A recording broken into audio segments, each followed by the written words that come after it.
Shalom sahabat renungan, apa kabar bagi kita semua?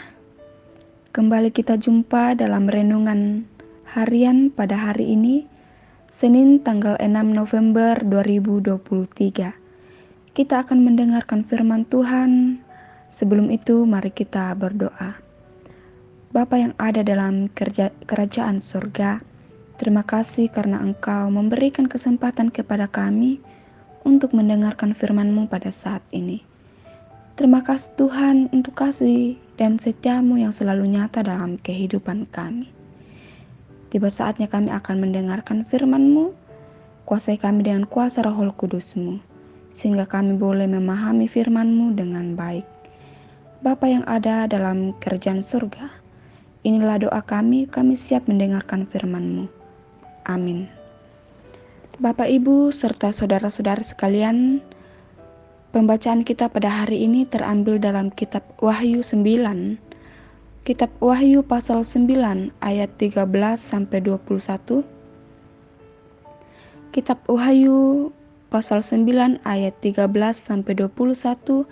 Lembaga Alkitab memberi judul Sangkakala yang keenam. Firman Tuhan, lalu malaikat yang keenam meniup sangkakalanya, dan aku mendengar suatu suara keluar dari keempat tanduk mezbah emas yang di hadapan Allah, dan berkata kepada malaikat yang keenam yang memegang sangkakala itu, lepaskanlah keempat malaikat yang terikat dekat sungai besar Efrat itu.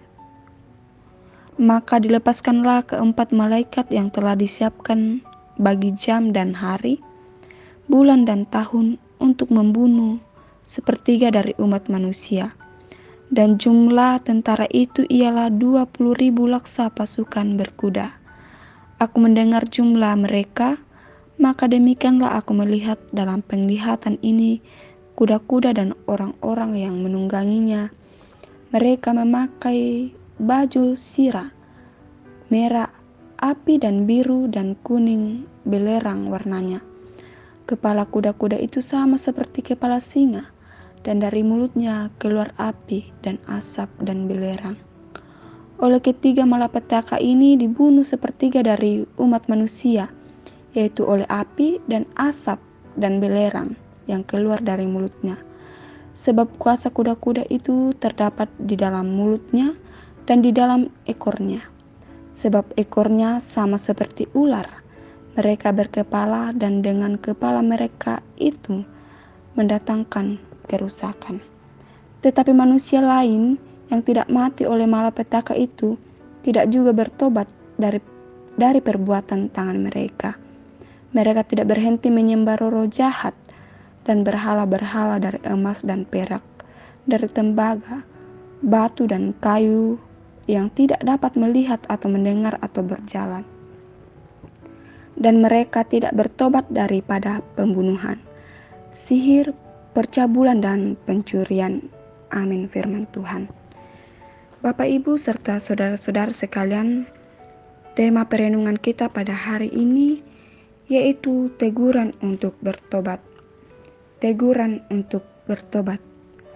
Bapak, Ibu, serta saudara-saudara sekalian, biasa kalau kita menegur anak kita atau adik kita yang tidak dengar-dengaran, pasti biasa kita mengatakan, sudahlah, yang penting sudah diingatkan. Ganakmu ke dipakilalami. Walaupun kadang kita jengkel ketika anak atau adik kita tidak mau mendengarkan kita. Dalam renungan kita pada hari ini, firman Tuhan mengingatkan kita untuk kita mendengar, melakukan apa yang dikatakan oleh Tuhan. Dalam bacaan kita dalam kitab Wahyu, di mana Yohanes menyaksikan bagaimana kekuatan jahat yang dilepaskan atas seizin Allah, yang begitu mengerikan. Kekuatan jahat itu adalah 4 malaikat yang sebelumnya diikat, Keempat malaikat itu dilepaskan untuk menjalankan suatu tugas khusus. Suatu tugas khusus. Selain itu, ada juga 20.000 pasukan berkuda yang dari mulutnya keluar api, asap, dan belerang. Kuda-kuda dalam bacaan kita hari ini punya kuasa untuk membunuh manusia. Punya kuasa untuk membunuh manusia yang berdosa. Meski bala ini sedemikian hebat, ternyata masih ada manusia yang tidak mati. Mereka tidak bertobat dan masih terus berbuat dosa dengan menyembah roh jahat dan berhala, membunuh, berbuat cabul, dan lain sebagainya. Sungguh bebal. Padahal Tuhan masih memberikan kesempatan bagi mereka untuk hidup. Dan kesempatan itu sesungguhnya merupakan kesempatan untuk menikmati kasih karunia Tuhan bila mereka mau bertobat dan berbalik kepada Tuhan. Namun mereka memakai kesempatan itu untuk terus-menerus berbuat dosa. Bapak, Ibu, serta saudara-saudara sekalian, bukan Tuhan yang kurang sabar terhadap manusia yang berdosa, melainkan manusialah yang terus-menerus mengeraskan hati terhadap teguran, peringatan, dan kesempatan untuk bertobat yang telah diberikan Tuhan. Walaupun mengalami penderitaan dan kehancuran pun, manusia masih saja hidup membelakangi Tuhan. Maka dari itu Bapak, Ibu, dan saudara-saudara sekalian, pekalah terhadap setiap teguran Tuhan yang kita dengar. Jangan pernah mengeraskan hati kita, dan tetaplah kita terus berbuat dengan kehendak Tuhan agar kita jauh dari dosa. Amin firman Tuhan. Mari berdoa. Bapa yang baik, terima kasih buat firman-Mu yang telah kami dengar pada hari ini. Kiranya firman-Mu tidak berlalu begitu saja, tetapi boleh kami praktekkan dalam setiap langkah kehidupan kami. Bapa yang baik, kami bawa doa buat umat-Mu yang dalam pergumulan, dalam sakit penyakit. Tuhan, Engkau melihat mereka.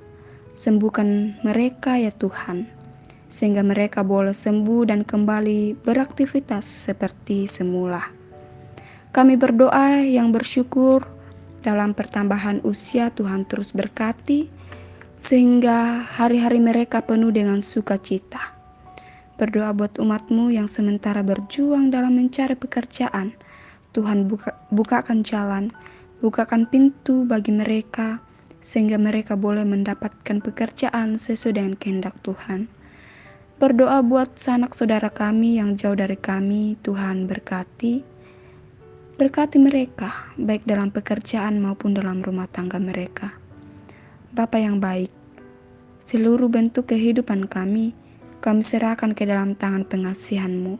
Di dalam nama Tuhan Yesus, ampuni salah dan dosa kami. Amin. Demikianlah renungan harian kita pada hari ini. Sampai jumpa pada renungan kita selanjutnya. Shalom.